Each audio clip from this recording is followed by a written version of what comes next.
La semaine passée, j'étais invité à un mariage. Et vous savez, lors des mariages, à la commune, alors celui qui s'occupe de marier les gens, au moment de donner les alliances, parle et rappelle ce que représentent les alliances, donc un engagement de mari à sa femme et la femme envers son mari, d'amour, de fidélité, et ainsi de suite. Et c'est dans cet aspect-là que je voulais reprendre un peu quelques passages ensemble avec vous et revoir sur déjà la signification du mot alliance. Déjà. Alors, quand on regarde dans la signification de l'hébreu bérit, c'est un pacte formel, un engagement, un accord sacré entre Dieu et son peuple, ou entre des individus. Ces alliances impliquent des engagements mutuels, du grec aussi diatheke qui veut dire testament.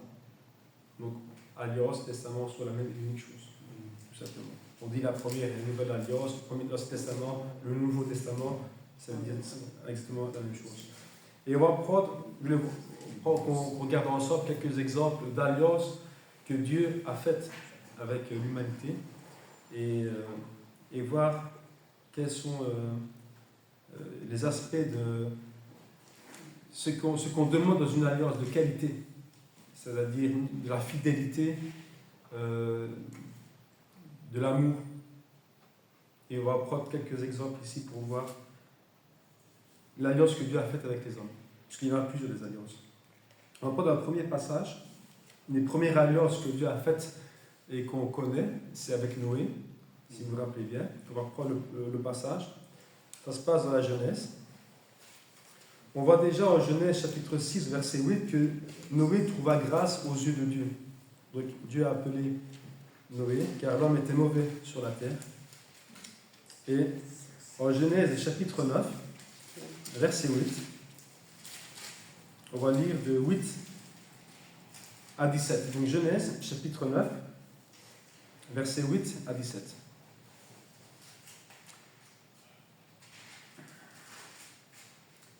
Dieu parla encore à Noé et à ses fils avec lui en disant: Voici, j'établis mon alliance avec vous et avec votre postérité après vous, avec tous les êtres vivants qui sont avec vous, tant les oiseaux que le bétail et tous les animaux de la terre, soit avec tous ceux qui soient sortis de l'arche, soit avec tous les animaux de la terre, j'établis mon alliance avec vous.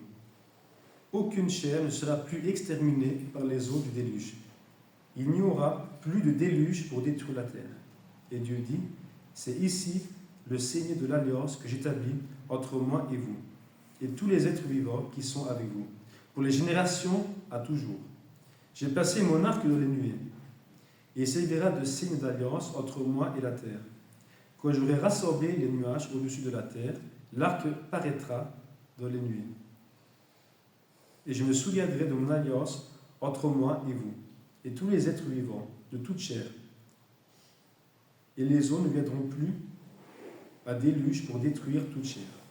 L'arc sera de les nuées, et je regarderai pour me souvenir de l'alliance perpétuelle entre Dieu et les êtres vivants, de toute chair qui est sur la terre. Et Dieu dit à Noé: Tel est le signe de l'alliance que j'établis entre moi et toute chair qui est sur la terre. Donc là, on voit déjà une première alliance que Dieu fait avec l'homme. Et c'est fou, c'est pas seulement avec l'homme, mais c'est même avec les hommes et tous les animaux terrestres. Parce que lors du déluge, il n'y a pas que les hommes qui ont disparu, mais toute la création de Dieu a été effacée. Pour recommencer par après. Et là, on voit alors le signe que Dieu a fait de l'alliance, qui est l'arc-en-ciel. Et je me rappelle que, je ne sais plus si c'était avec mon fils, on marchait dans la rue, et une fois, il était petit, il y avait un arc-en-ciel. Et effectivement, pour certaines personnes, croyants ou non, mais ça peut être qu'un simple arc-en-ciel, mais pour ceux qui savent d'où provient l'arc-en-ciel, c'est comme une promesse, un signe que Dieu existe, une promesse que Dieu est véridique, et aussi que Dieu reste fidèle dans sa fidélité, dans son engagement qu'il a pris, dans l'alliance qui s'est engagée entre lui et Noé, et sa famille, et tous les autres, parce que là, après il dit au verset 12, c'est un signe de l'alliance que j'établis entre moi et vous, et tous les êtres vivants qui sont avec vous, pour les générations à toujours. Donc Dieu promet par son engagement qu'il n'y aura plus de destruction de terre par le déluge, comme il s'est passé autour de nous. Et ce signe, l'arc-en-ciel, ce qu'on voit encore très souvent dans le ciel quand il pleut et qu'il y a le soleil, alors c'est ce qu'on voit. Et c'est ce qu'à chaque fois, ça nous rappelle que Dieu a fait une alliance avec Noé qui, encore aujourd'hui, est toujours d'actualité.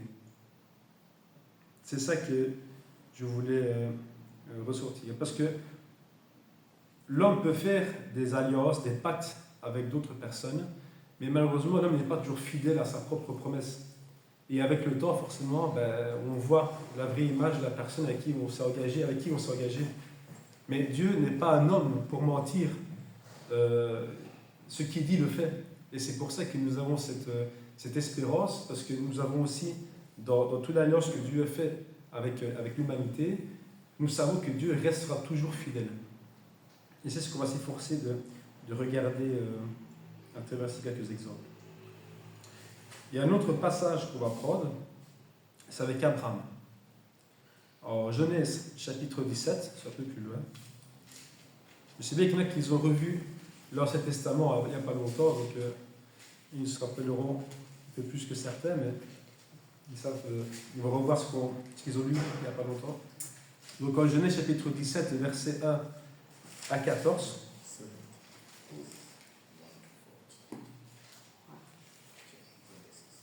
Donc les 14 premiers versets.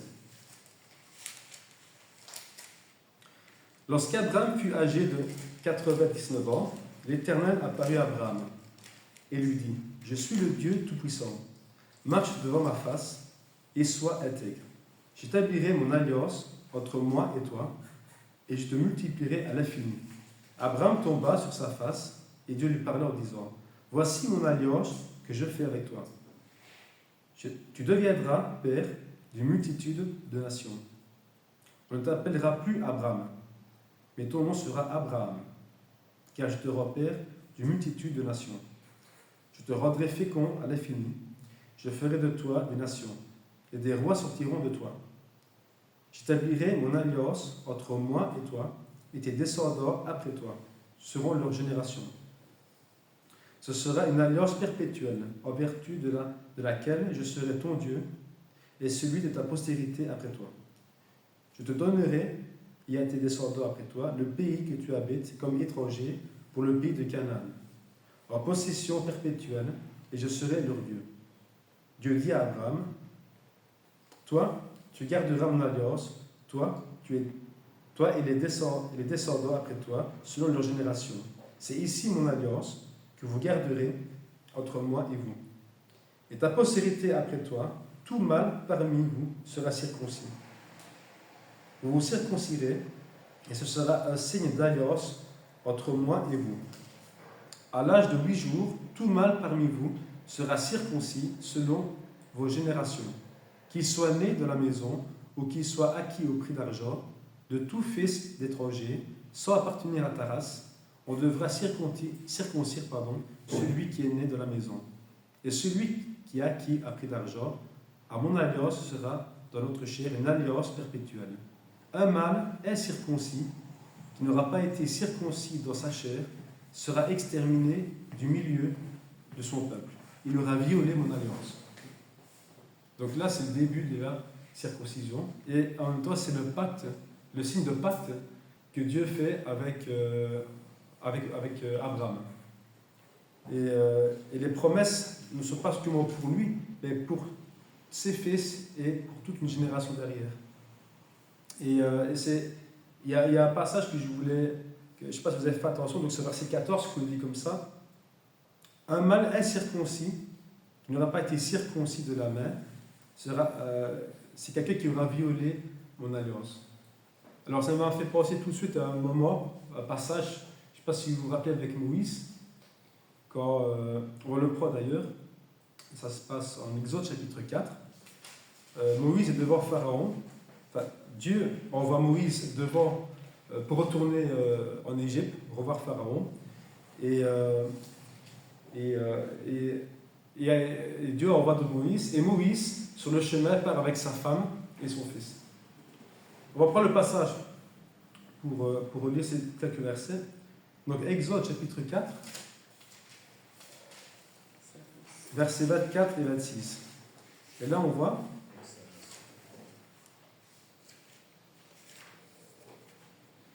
Donc, on va lire un peu plus loin. Verset 20. Moïse prit sa femme et son fils, les fit monter sur des ânes et retourna dans le pays d'Égypte, à la demande donc de Dieu. Il prit dans sa main la verge de Dieu. L'Éternel dit à Moïse, en partant pour retourner en Égypte, vois tous les prodiges que je mets en ta main, et tu feras devant Pharaon.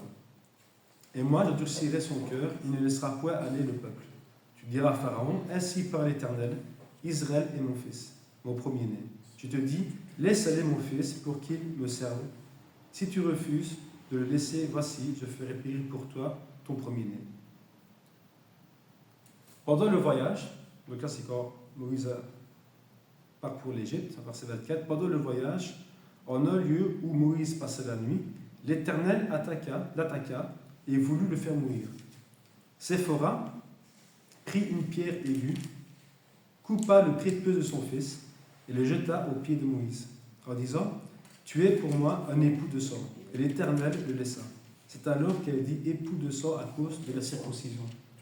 Ça veut dire que, je veux dire par là, c'est que même quand Dieu appelle quelqu'un pour le servir, il est quand même resté fidèle ce par quoi il a fait alliance.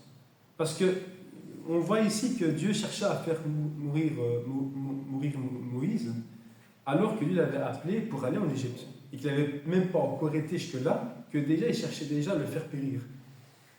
Pourquoi? Parce que le fils de Moïse n'avait pas été circoncis. Alors on ne sait pas comment sa femme a compris que c'était ce qu'il fallait faire, parce que c'est Séphora, sa femme, qui a pris une pierre aiguë et qui coupa le prépuce de son fils et qui le jeta aux pieds de Moïse. Mais comment est-ce qu'on peut d'un côté servir Dieu d'un côté, mais en même temps il était dans une désobéissance quelque part. Et c'est pour ça alors que Dieu cherchait à faire périr Moïse, parce que quoi qu'il servait Dieu, qu'il était dans la démarche de suivre Dieu et d'aller vers l'Égypte pour servir Dieu, malgré tout ça, il était quand même en danger, sachant qu'il n'avait pas été dans la loi parfaite, en tout cas, par rapport à la circoncision. Et ça que je voulais dire, c'est que Dieu reste fidèle à lui-même, malgré ce que Dieu se sert de quelqu'un, mais même ce quelqu'un-là va quand même rester agréable aux yeux de Dieu. Alors, la Bible ne dit pas forcément comment elle a su que, mais on voit que Séphora prend directement une pierre aiguë et circoncit son fils. Ça, c'était un moment que je trouve qui était bien de relever. Et qui fait penser aussi et qui revient alors aux promesses par rapport à ce qu'a fait Abraham. Quand on revient en Genèse, chapitre, toujours au verset 17, qu'on a lu un peu, au verset 6, si vous avez fait attention, il dit, donc Genèse chapitre 17, on va y revenir à la première lecture, Genèse 17, à partir du verset 6, je te rendrai fécond à l'infini, je ferai de toi des nations et des rois sortiront de toi. Et si on regarde bien, on va même reprendre la généalogie qui se trouve en Matthieu chapitre 1. On ne va pas tout lire forcément, mais on va lire les grandes lignes. Donc Matthieu chapitre 1, et là c'est la généalogie de Jésus. Et on voit effectivement que de la généalogie, le premier verset, généalogie de Jésus, fils de David, fils d'Abraham. Et alors, on sait alors, verset 2, donc Abraham engendra Isaac, Isaac Jacob, et ainsi de suite. On a aussi le roi David, le roi Salomon, les fils et les petits-fils du roi David et de Salomon, jusqu'à ce que le roi, qu'on appelle le roi des rois, Jésus aussi. Donc c'est même une promesse qui tient même jusque là-bas. Et on voit plus là, alors qu'au des derniers passages, au verset 17, où il dit comme ça qu'il y a donc 14 générations depuis Abraham jusqu'à David, 14 générations depuis David jusqu'à la déportation de Babylone, et de la déportation de Babylone jusqu'à Christ. 14 générations. Mais comme tout se tient et comme Dieu reste fidèle, encore une fois, à son engagement qu'il a fait entre lui-même et Abraham, ou avec Noé, comme on l'a dit un peu avant. Toujours aussi, on va venir aussi à Moïse. En Exode chapitre 34, donc Exode chapitre 34,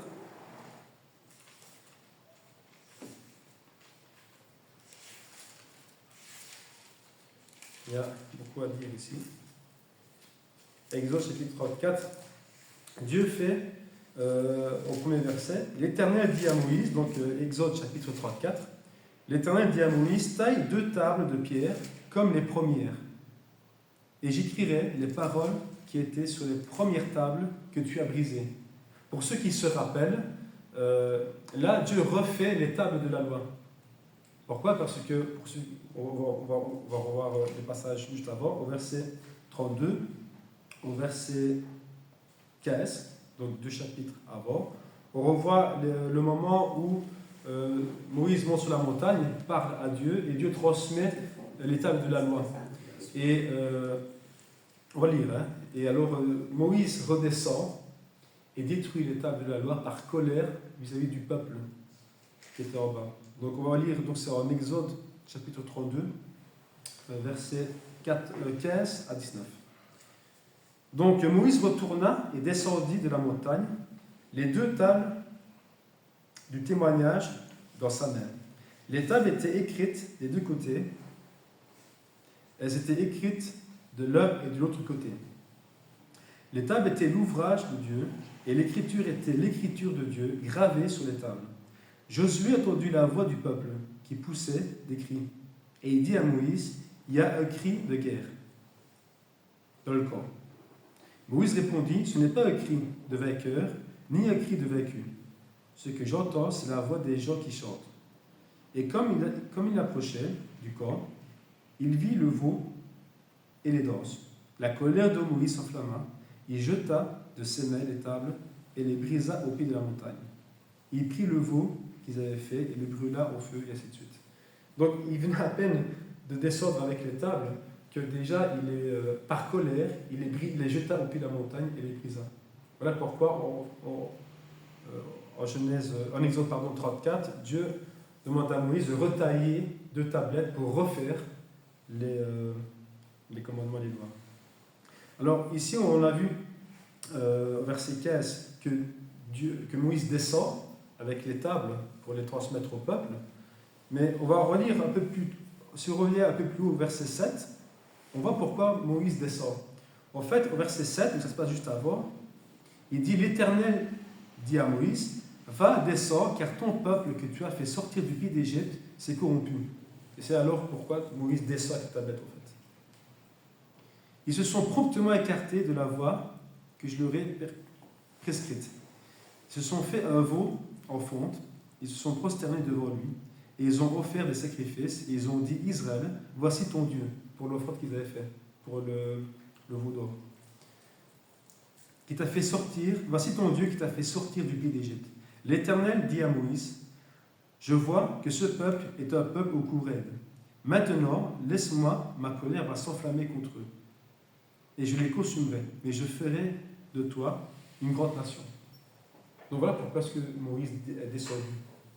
Mais ce qui est fou aussi, c'est qu'au verset important, au verset 11, au verset aussi, c'est que Moïse, là on voit la colère de Dieu, forcément, parce qu'il voit que le peuple est un peuple qui est infidèle à Dieu, alors qu'il a fait des miracles. Il a ouvert la mer Rouge, il a fait beaucoup les 10 plaies d'Égypte. Le peuple était témoin de ces choses-là. Mais malgré toutes ces choses-là, le peuple s'est rebellé contre Dieu. Mais au verset, Moïse dit à Dieu par rapport à sa colère, mais Moïse appellera l'Éternel, son Dieu, et dit, pourquoi, ô Éternel, ta colère s'enflammera-t-elle contre ton peuple, que tu as fait sortir du pays d'Égypte, par une grande puissance et par une main forte? Pourquoi les Égyptiens, diraient-ils, c'est pour leur malheur qu'il les a fait sortir. C'est pour les tuer dans les montagnes et pour les exterminer au-dessus de terre. Reviens de l'ardeur de ta colère. Là, c'est Moïse qui parle à Dieu, quoi, ici. Reviens reviens de l'ardeur de ta colère et repens-toi du mal que tu veux faire à ton peuple. Et là, il dit, au verset 13, souviens-toi d'Abraham, d'Isaac et d'Israël, tes serviteurs, auxquels tu as dit en jurant par toi-même, cette alliance qu'il avait faite par avant, je multiplierai votre postérité comme les étoiles du ciel. Je donnerai à vos descendants de tout pays dont j'ai parlé, et ils le posséderont à jamais. Et l'Éternel se repentit du mal qu'il avait déclaré vouloir faire à son peuple. C'est quand même fort parce que, c'est pour ça que j'ai voulu revenir un peu en arrière, parce que là, on voit à travers la colère de Dieu, de ceux qui voulaient faire au peuple désobéissant. Mais Moïse rappelle l'alliance, la promesse que Dieu avait faite à leur père Abraham, Isaac et Jacob, et ainsi de suite.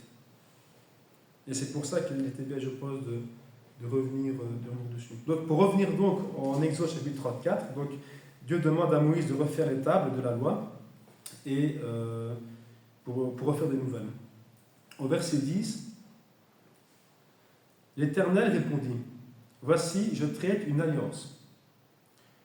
Je ferai en présence de tout ton peuple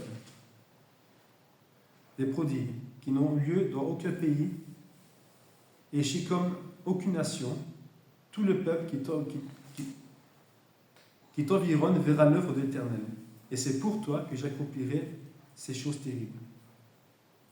Et là alors, il cite ce qu'on va appeler les commandements. Et au verset 27,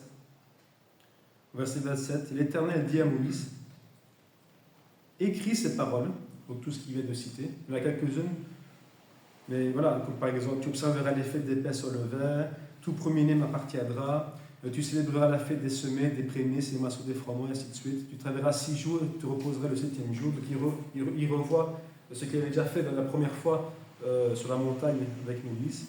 Et verset 27, donc, après avoir dit toutes ces choses, l'Éternel dit à Moïse, écris ces paroles, car c'est conformément à ces paroles que je traite alliance avec toi et avec Israël.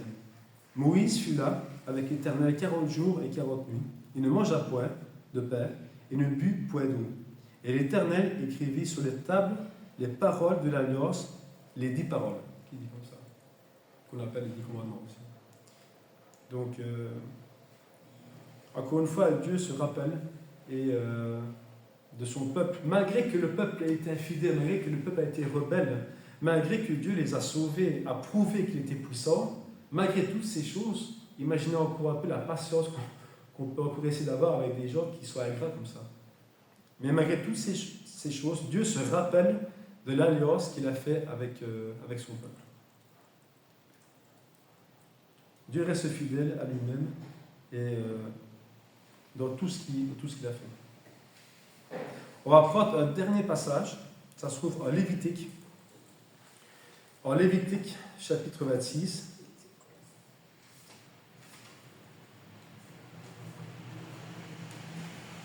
Là, c'est Dieu qui rappelle. Dieu rappelle ceux qui donnent, mais ceux qui peuvent reprendre aussi. En Lévitique 26, à partir du verset 23, Dieu dit,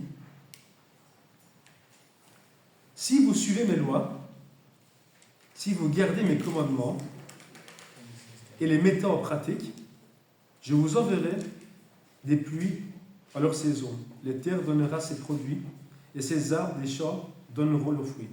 À peine aurez-vous battu des plaies que vous toucherez la vendange. Je mettrai la paix dans le pays et personne ne troublera votre sommeil, et ainsi de suite. Et on parle de bénédiction en bénédiction. Là, c'est moi le chapitre qui va parler, d'ailleurs, il est écrit bénédiction et malédiction. Pour ceux qui écoutent ou qui ne veulent pas écouter les lois de Dieu. Vous mangerez des anciennes récoltes et vous sortirez de vieilles pour faire place aux nouvelles. J'établirai ma demeure au milieu de vous et mon âme ne vous aura point en horreur.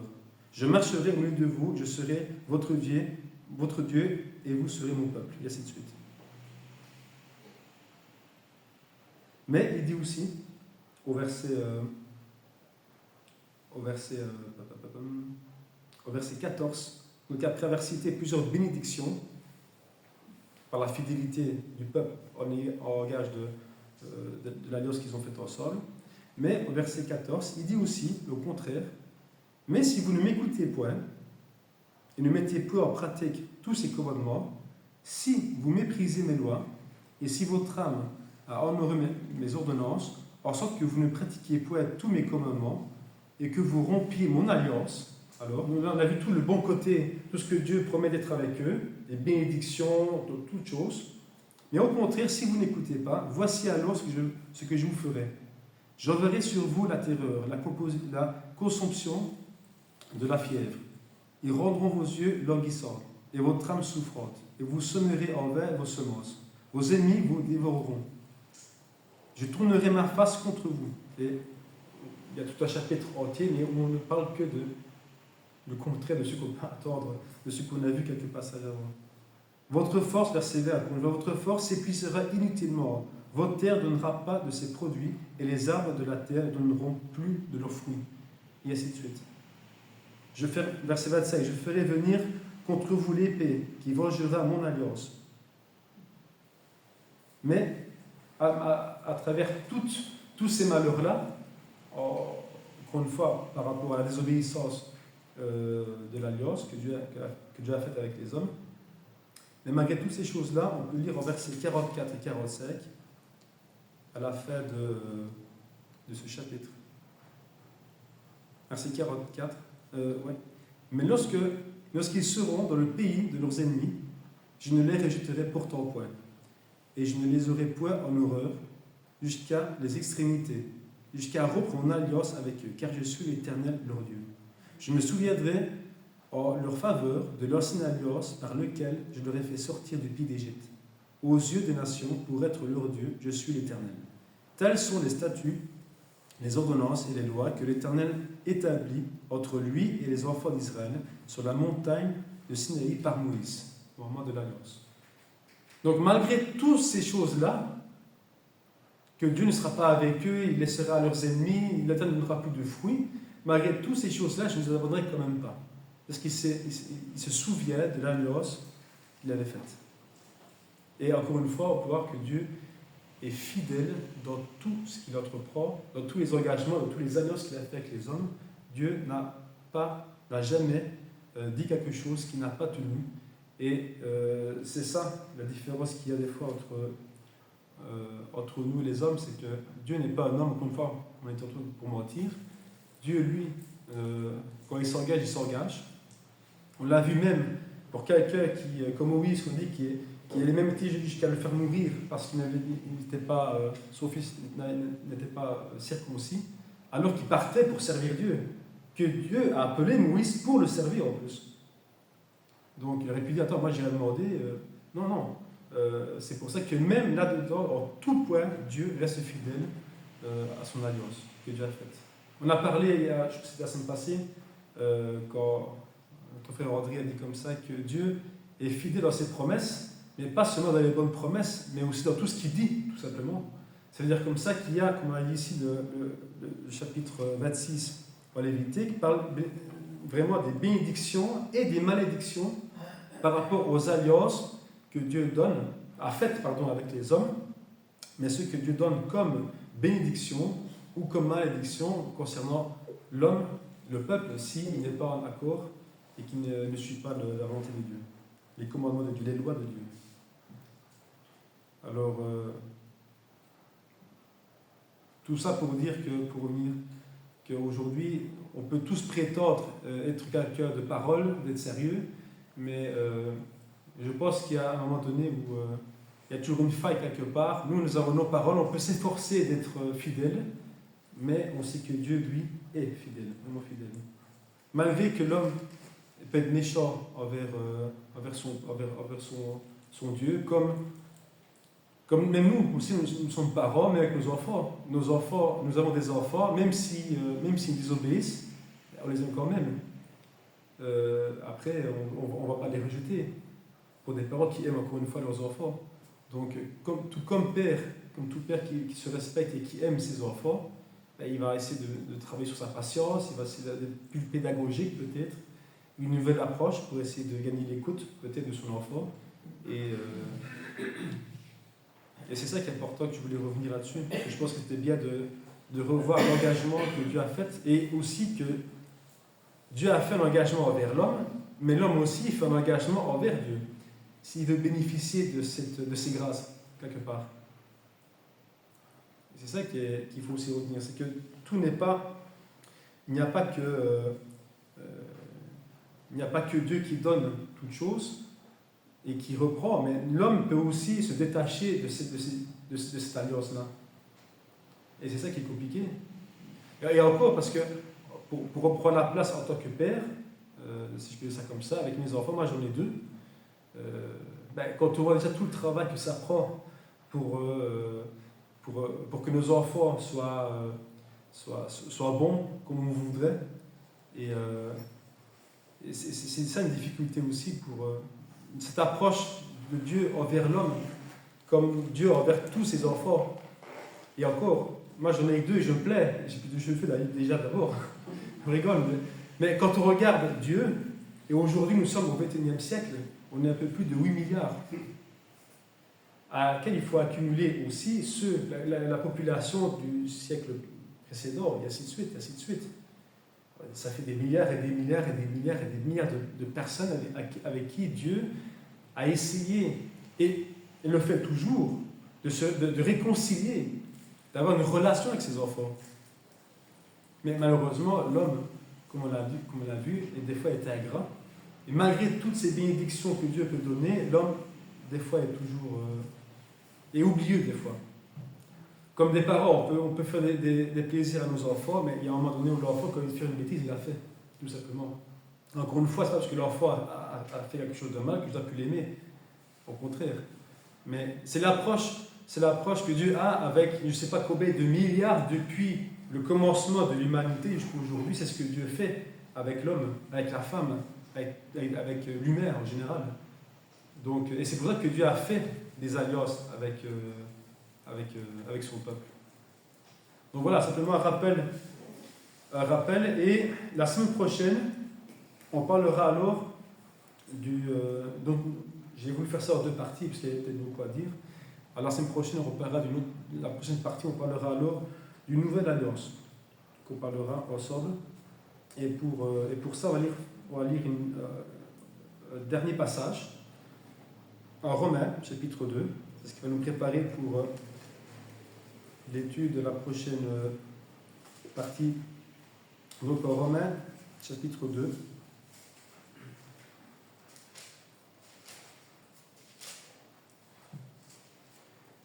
Romains chapitre 2, verset 17 à Romains chapitre 3, premier verset. Toi qui te donnes le nom de juif, qui te repose sous la loi, qui te glorifie Dieu, qui connaît sa volonté, qui apprécie les différences des choses, étant instruite par la loi. Toi qui te flattes d'être le conducteur des aveugles, la lumière de ceux qui sont dans les ténèbres, le docteur des insensés, le maître des ignorants.